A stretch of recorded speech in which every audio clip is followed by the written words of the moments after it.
salaamaaleykum mbokk Nouvelle Vision TV 313 ñu ngi leen nuyu sur seen émission waxtaan seen émission waxtaan nag ñu dugg ci mbiru actualité bi jamono ji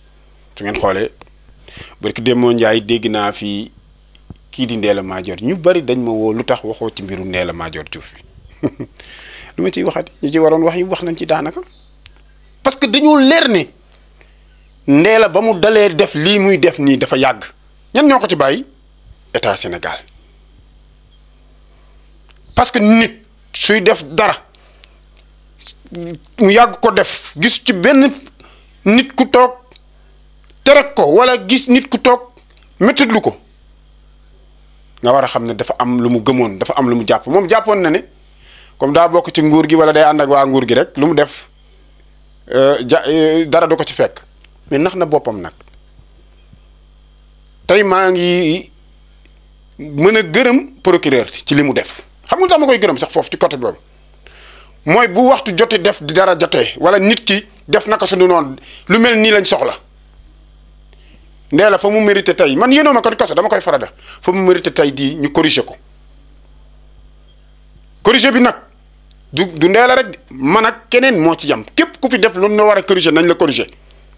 Sénégal nag looloo ko yàq soo amee foo wéeru daal fu bàkk ci nguur gi kenn du la def dara. soo xamee Amadou Ba wala nga xam Boun Abdallah Dionne wala nga xam Farba Ngom wala nga xam faw nit ñi nga xam ñu baax ñooñu rek yow ko su ko defee soo defee dara daal sa ginnaaw ba nag kenn du la mënal dara mais pour lan est-ce que Sénégal boobu lañ toll est-ce que ñoom tamit ñooñ ñi nga xamante ne tey jii ñoom la ñuy wéeru war nañ gis lu mel nii ñu koy seetaan te ne dañoo bëgg réew mi defar réew mi te réew mi tax leen a jug. ay pépinière bu am presque 6 personnes 6 ay nit lañ ay xale lañ waaye ay doomu aadama lañ te yàlla li mu bind yëpp bakkan la ci gën a fonk ay xale yu ndaw innocent ay innocent ñu xamul dara tey nga jël ne am ngay kayit am nga foo leen kii ndeke yëpp ay kàcc rek la yow da nga yeb sénégalais yi gis nga bis buñ la tegul ci yoon. wallahi ñun sénégalais yi dinañ revendiquer dinañ jug taxaw ci dal sa kaw parce que lii buñ ko seetaanee bu ëllëgee lu waay neex day def lu waay neex day def man nag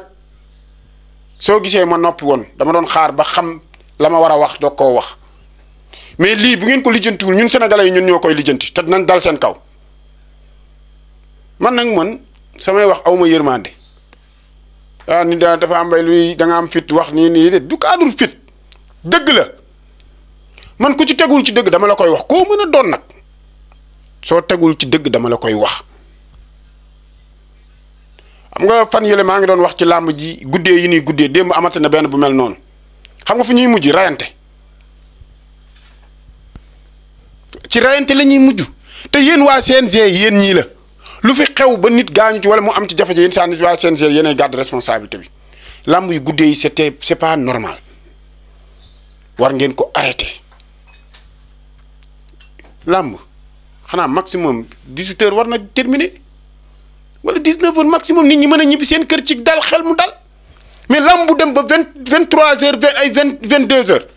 est-ce que loolu ci respect lañ ñu doon bokk yow kooku ki ma ciy interpellé kenn la. mooy ministre de la jeunesse et des sports yow Lat Diop xam nañ la ci xarañ xam nañ la ci am Pastef xam nañ la ci am fulla jot na nag lii nga taxaw ci wax ci làmb yu guddee yi nii nañ ko arrêté dafa doy nag ci làmb yu guddee yi Sénégal lu problème yi ñu am